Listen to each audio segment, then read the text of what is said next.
और sir target है member का, ये लीजिए, सुन लीजिए अभी सभी साथी। और 200 मेंबर होने के बाद में राजस्थान चालू आने के बाद में कोऑर्डिनेटर मांगूंगा आपके पास से। बिल्कुल कोऑर्डिनेटर में हम करेंगे, वो भी करेंगे, सारी चीजें होगी। हाँ 200 मेंबर मैं खुद कहूंगा मुझे कोऑर्डिनेटर में लीजिए करके। बिल्कुल कोऑर्डिनेटर तो आप आज बन सकते हैं, किसने रोका है आपको? बाकी मैं मेरे टारगेट के हिसाब से चल रहा हूँ सर। मुझे मतलब कोई भी हालत, मेरी एक ही इच्छा है कि जिस खुशी से हमने लोगों का पैसा लिया उस खुशी से उनके पास में जाए, उस दिन हमारा खाना खाना है वो मतलब हजम होगा, तब तक नहीं होगा। आप जो मेहनत करे लिए उसके लिए आपको बहुत बहुत बधाई। मेहनत हम आपके आशीर्वाद से ही कर पा रहे हैं, हमारे में इतना हौसला नहीं, हम आपको देख के जगे हुए हैं कि भंवर जी मेहता जैसे आप वहां बिलासपुर पहुंचे ना, मैं उस कंडीशन को आज भी याद करता हूँ, आंसू आते हैं मेरे। मैं किस कंडीशन में आप बिलासपुर पहुंचे, वो हौसला और वो जुनून देखता हूँ तो घर बैठ के मीटिंग करना कोई बड़ी बात नहीं, हम तो बहुत छोटा काम कर रहे हैं, बहुत तुच्छ काम कर रहे हैं, पर हम यही चाहते हैं, हमारा एक ही प्रयास है, हम यही चाहते हैं कि लोगों का पैसा आ जाए और सबको खुशियां मिले, हम तो वो करना चाहते हैं। अब इसमें हम कितने सफल होते हैं ये तो परमात्मा जानता है, और हम हमारे प्रयास में कोई कमी हमारी तरफ से हम नहीं छोड़ रहे हैं। हम इतना विश्वास, यहाँ सब जुड़े हुए हैं, 130 लोग जुड़े हुए हैं अपने साथ में, 129 लोग, 129 लोगों को जितने भी रोज मीटिंग में जुड़ते हैं उनको एक ही विश्वास दिलाते हैं कि हमारे प्रयास में कोई कमी नहीं रहेगी, बशर्ते आपका सहयोग अपेक्षित रहेगा, हमारा साथ दीजिए। यथार्थ हम अपने आप को यहाँ पर सब तरफ से अपन कंप्लीट होके उस चीजों को अपन पा लेंगे जिन चीजों की तलाश में अपन यहाँ भटक रहे सारे, पैसा हो, मान सम्मान हो, अपनी इज्जत हो, जो भी अपन समझते हैं, जो भी अपन सोचते हैं, वो सारी चीजें अपने को वापस चाहिए उस डंके की चोट में। और जब हम पहले बैग लेके निकलते थे आदर्श क्रेडिट का, क्या इज्जत होती थी, आइए पैसा बैठिए, वो सारी कहाँ गई? वो सब चीजों को प्राप्त करने के लिए हम 10 महीने से यहाँ गला फाड़ रहे हैं, हमने कोई मजाक में काम नहीं लिया हुआ है, कोई नहीं है। और छोटी मोटी उठपटांग बातें कोई भी करता है उनको भी सब साथ लेके समझाने का प्रयास कर रहे हैं। 10 महीने से इस परिवार को संभालना बहुत बड़ी बात है, मांगीलाल जी के सानिध्य में मैं भी सीख रहा हूँ यहाँ पे, और मैं इन चीजों को बहुत बारीकी से देखता हूँ कि वो कौन क्या कर रहा है, क्या नहीं कर रहा है, सारी चीजों पर निगाह रखनी होती है, इतनी बड़ी हमारे साथ भी होती है। महीने बाद में हम एसएलपी पे आए, कितने प्रयास किए होंगे, कितने महासम्मेलन करना भी कोई बड़ी बात, छोटी बात नहीं होती, कितनी बड़ी बात होती करना, पर उसमें सभी का सहयोग होता है तभी वो संभव हो पाता है। अब यहाँ बात आती है एसएलपी की, तो एसएलपी में भी वही होता है कि अब अभी अपने को सहयोग की जरूरत है, पिछले पिछले क्या हुआ उन सब चीजों पे पानी डालते हुए अपने को आगे बढ़ना है। अब पीछे वाली बातों पे अपन जाएंगे, लौट के पीछे देखेंगे तो कुछ हाथ नहीं आना है, आगे देखना है, एसएलपी दिख रही है, एसएलपी पे लगे रहना है, एसएलपी पे ही चर्चा करेंगे, एसएलपी के अलावा अपन कोई बात भी नहीं करेंगे। और सबसे बड़ी चीज है ये अपना अंतिम प्रयास है, इसके बाद में अपने पास में कोई रास्ता नहीं बच रहा है, फिर आगे ईश्वर की मर्जी होगी, जैसा होगा वैसा अपन सब साथ में है यहाँ पे। हाँ सतीश जी मैं सतीश जी भाई साहब से कहता हूँ कि आज थोड़ा सा वापस आपको मेहनत तो अपने को करनी पड़ेगी, एसएलपी पे वापस एक बार रिपीट कर दे सर। सभी मौजूद 35 लोग जो आज हैं, गजेंद्र भाई साहब, भंवरलाल जी, मेहता जी, मांगीलाल जी और ओम प्रकाश जी और बाकी जितने भी साथी इसमें जुड़े हुए हैं, सभी को मेरा नमस्कार। मैं दिल्ली से सतीश कुमार राणा, कोऑर्डिनेटर।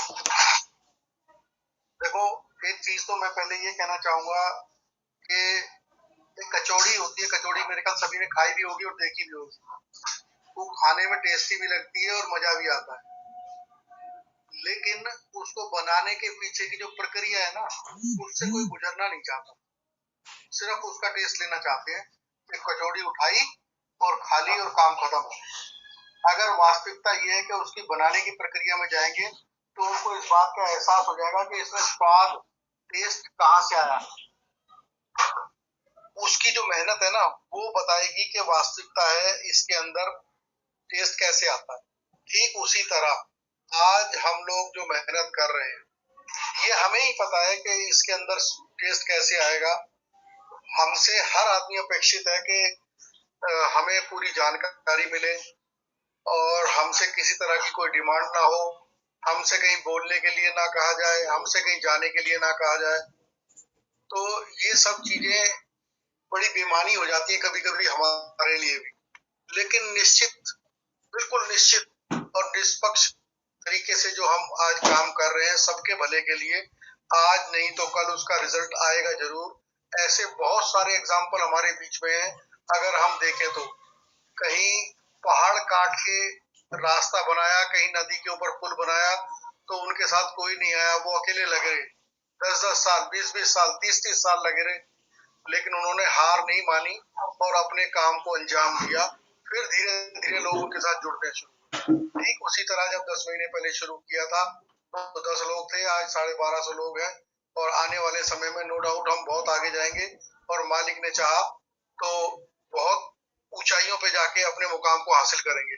अभी मीठालाल जी ने एक बात बोली कि मैं नाम नहीं लेना चाहता, ठीक उसी तरह ये सबके साथ घटित है सर। बहुत सारे लोग हैं जो जब उनको बताया जाता तो वो कहते चलो ठीक है देखा जाएगा, फिर तभी देखेंगे, जब मिलेगा तो जो काटा पीटी होगी तब हो जाएगी। पर आज हम ना तो आपके साथ चलने को तैयार है, ना कोई पार्टिसिपेट करने को तैयार है। चलो खैर, ये तो चलेगा और हम झेलते रहेंगे, चलते रहेंगे, लेकिन झुकेंगे नहीं, करेंगे, अपनी मंजिल को जरूर पाके रहेंगे। आज नहीं तो कल मंजिल हमारे कदम जरूर चूमेगी, क्योंकि हमें ही पता है कि हम निष्पक्षता के साथ काम कर, ये मालिक ही जानता है। इसके लिए हम कोई हनुमान नहीं है कि किसी को सीना चीर के दिखाएं। लेकिन मैं एक बात बोलूंगा कि जैसे नेताजी सुभाष चंद्र बोस कहते थे ना, तुम मुझे खून दो मैं तुम्हें आजादी दूंगा। साथियों, निश्चित उसी तरह अगर आप हमारा साथ देंगे तो आपकी संस्था बहुत जल्द आपके पास होगी। इन्हीं विश्वास के शब्दों के साथ अब मैं थोड़ा सा प्रकाश एसएलपी पे डालना चाहूंगा। जैसा कि अभी मांगीलाल भाई साहब ने कहा कि एसएलपी, इसका जो नाम है ना, स्पेशल लीव पिटीशन, इसका नाम ही स्पेशल है। और दूसरी बात, जो लोगों के दिमाग में ये भ्रम है कि सालों साल कोर्ट में कुछ नहीं होता, तो मैं आपको इतना बता दूं कि सुप्रीम कोर्ट में ज्यादा समय नहीं लगता। जब हमारी पिटीशन लगेगी तो 1 महीने के अंदर उसको रिव्यू कर लिया जाएगा, उसकी जांच हो जाएगी, इसमें कोई कमी तो नहीं है, ये लगने के लिए सक्षम है या नहीं है, तो उसके साथ हमें अप्रूवल मिलेगी।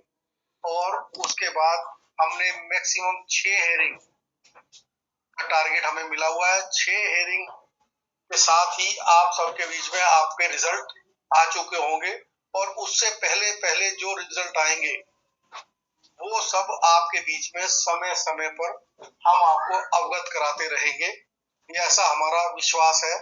और इसी के साथ आपको हमारे साथ और हम आपके साथ एक दूसरे के पूरक हैं।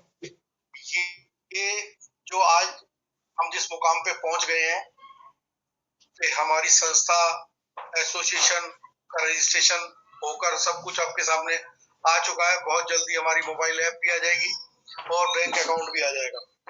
नो डाउट के हमारी जो ट्रांसपेरेंसी है काम करने की, हम किसी के ऊपर या अपने ऊपर कोई उंगली उठने देना नहीं चाहते। इसीलिए हम आपके सहयोग से इस काम को, बेशक देर से होगा, जब लोग हमारे साथ उतना सहयोग नहीं करेंगे जितना हम सोचते हैं, तो थोड़ा सा हमें देरी जरूर लगेगी, लेकिन हमने हार नहीं मानी और ना मानेंगे, और अपनी संस्था को वापस ला के रहेंगे, सबका पैसा दिला के रहेंगे। पर जब वो पैसा मिलेगा तो पहले तो अधिकार क्षेत्र सिर्फ उन्हीं लोगों का है जो लोग इसमें पार्टिसिपेट कर रहे हैं। उसके बाद बाकियों का नंबर भी आएगा, पैसा सबको मिलेगा, पर उसमें कुछ ना कुछ क्राइटेरिया या कुछ प्रावधान आएंगे जिनका उनको सामना करना पड़ेगा। तो एसएलपी अपने आप में स्पेशल लीव पिटीशन है, और इसमें अब इतनी ब्रीफिंग में नहीं यहाँ दे सकता, क्योंकि जितनी बातें हमारी होती है मीटिंग्स में, हमारी जो पर्सनल मीटिंग होती है, उसमें कुछ कुछ रिस्ट्रिक्शंस हमारे ऊपर भी होती है कि हमें इससे अभी कुछ नहीं बताना है। जैसे जैसे समय आएगा सब चीजें आपके सामने आती रहेंगी। तो एकमात्र सिर्फ एसएलपी ही हमारे पास संसाधन बचा है, क्योंकि हम पूरे भारतवर्ष में 26-27 स्टेटों में काम करते हैं। अगर किसी पर्टिकुलर स्टेट में काम कर रहे होते तो शायद हमारा काम हाई कोर्ट से चल जाता, क्योंकि हर स्टेट के अंदर एक हाई कोर्ट होती है, एक चीफ जस्टिस होता है। यहाँ 26 स्टेटों की बात है, इसीलिए हमारी जुरिडिक्शन सुप्रीम कोर्ट बनती है और हम सुप्रीम कोर्ट जा रहे हैं। और आप सबके मान सम्मान, पैसा और जो कुछ भी हमने खोया है वो आपको नहीं मिलेगा, लेकिन हम अपना संघर्ष जारी रखेंगे जब तक हम अपने मिशन में कामयाब नहीं होंगे। दोस्तों, मैं इसके लिए फिर दोबारा आपसे आह्वान करता हूँ कि एसएलपी का सदस्य बनने के लिए भी मीठालाल जी ने कहा कि 500 रुपए वास्तविकता है। 500 रुपए देने के लिए लोग 500 सवाल करते हैं और एक एक दिन में अगर 10 फोन एक आदमी के पास आते हैं तो आप लगा लो उसको कितना बोलना पड़ता है सिर्फ 500 रुपए के लिए। कुछ एक लोग तो समझ जाते हैं और इंस्टेंट काम करते हैं, अदरवाइज मैक्सिमम लोगों के सवाल ही सवाल है